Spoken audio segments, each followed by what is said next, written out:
Praise the Lord. ஆண்டவர் இரட்சகருமாக இயேசு கிறிஸ்துவின் நாமத்தில் உங்களை வாழ்த்துகிறேன். ஆராதிக்கிற தேவன் நம்மோடு கூட இருக்கிறார். ஒவ்வொரு நாளும் கர்த்தருடைய வார்த்தை உங்க கூட பேசுதில்லை. இந்த வார்த்தை குறித்து தானே கர்த்தர் உங்களுக்கு ஏவுகிற காரியங்களை எங்களுக்கு தெரியப்படுத்துங்க.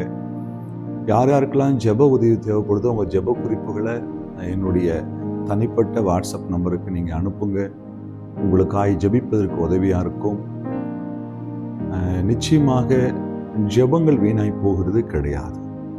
சரிங்க, இன்னைக்கு ஒரு காரியத்தை நம்ம வாசித்து ஜெபிக்க போகிறோம். 1 தீமோத்தேயு 1:15 பாவிகளை ரட்சிக்க கிறிஸ்து இயேசு உலகத்துக்கு வந்தார் என்கிற வார்த்தை உண்மையும் எல்லா அங்கீகரிப்புக்கும் பாத்திரமுள்ளது. அவர்களில் பிரதான பாவி நான். இந்த வார்த்தையை ஏன் ஆண்டவர் இன்றைக்கு தியானத்தை கொடுக்கிறாருன்னா, தீமோத்தேயுக்கு பவுல் எழுதுறாரு, ஆண்டவர் இந்த உலகத்துக்கு வந்தது, ஆண்டவர் தேவனுடைய பிள்ளை ரட்சிக்க வந்தது எல்லாம் உண்மை, அது அங்கே எந்த மாற்றமும் இல்லை. ஆனா அப்படி வந்து ஆண்டவரால் ரட்சிக்கப்பட்டது தெரிந்து கொள்ளப்பட்ட பாவிகள்ல பிரதான பாவி நான் தான். இது சொல்றது யார் தெரியுமா?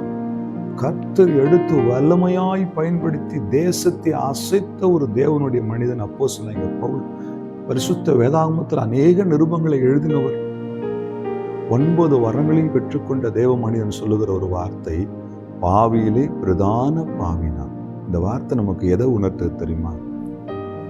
நம்மை நாம் ஆராய்ந்து ஆண்டவர் கருத்தில் நம்மை ஒப்பு கொடுக்குவதை உணர்த்துகிறது. இன்றைக்கு அநேகருடைய வாழ்க்கையை தன்னை நீதிமானாய் நினைத்துக் கொள்ளுகிறோம்.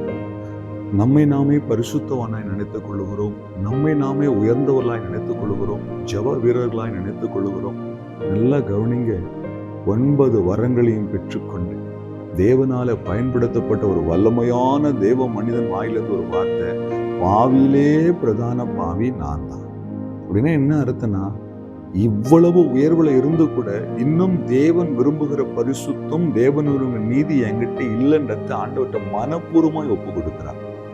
நாம எப்படி 5 நிமிஷம் ஜெபிச்சா 5 மணி நேரம் பேசுறோம். நம்மளே ரொம்ப பரிசுத்தமான நினைச்சுக்கிறோம், மிஞ்சின நீதிமான ஆயிடுறோம். என் அன்பு தேவ பிள்ளையே, நல்லா கவனிங்க, ஆண்டவருடைய பிள்ளைகள் என்னைக்குமே அந்த பெருமைக்கு இடம் கொடுத்துடவே கூடாது. கர்த்தர் எவ்வளவு உயர்த்து கொண்டு போனாலும், உங்களை எவ்வளவு பயன்படுத்தினாலும், ஆண்டவரே நான் தான் அந்த பிரதான பாவி, இன்னைக்கும் இயேசுவின் ரத்தம் என்னை கழுவுட்டுன்னு சொல்லி ஜெபம் பண்ணுங்க.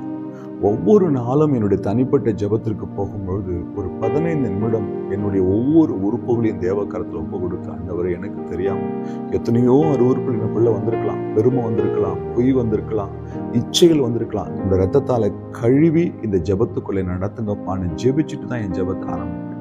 என் அன்பு தெய்வ பிள்ளைய, ஆண்டவர் விரும்புகிற காரியம் மறைவான குற்றங்களுக்கு என்னை விலக்கி காத்துக்கொள்ளும் என்று தாவீது கதறுகிறதை பார்க்கிறோம். துணிகரமான பாவங்கள் என்னை நெருங்காதபடி, என்னை ஆண்டு கொள்ளாதபடி என்னை காத்துக்கொள்ளும் என்று கதறுகிறதை பார்க்கிறோம். தன் பாவங்களை மறைக்கிற ஒரு மனிதன் வாழ முடியாது. அதை ஒப்பு கொடுத்து ஹானஸ்டா, ஆண்டவரே என்னை கழுவும். உலகத்தில் பாவம் செய்யாத மனுஷன் ஒருவனும் இல்லை, அவரை தவிர பரிசுத்தமுள்ள தெய்வம் அவர் தான். அப்போ ஒப்பு கொடுக்கும் பொழுது, நம்மை நாம் அர்ப்பணிக்கும் பொழுது, கர்த்தர் நம்மை மீண்டுமாய் புதுப்பிக்கிறவராய், சுத்திகரிக்கிறவராய், திரும்பவும் எடுத்து கட்டுகிறவராய் இருக்கிறார். எந்த சூழ்நிலையிலும் மிஞ்சின நீதிமானுக்குரிய எண்ணங்கள் உள்ளே வந்துடக்கூடாது.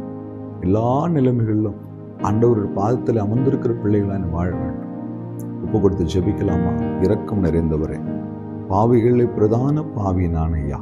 ஒரு விஷயங்கள் நம்முடைய இரத்தத்தினாலே கழுவும், பரிசுத்தப்படுத்தும். நீர் விரும்புகிற பரிசுத்தத்துக்கு உண்மைக்கும் நேராயங்களை நடத்தும். இயேசு கிறிஸ்துவின் நாமத்தில் பிதாவே, ஆமென். அல்லேலூயா. God plus.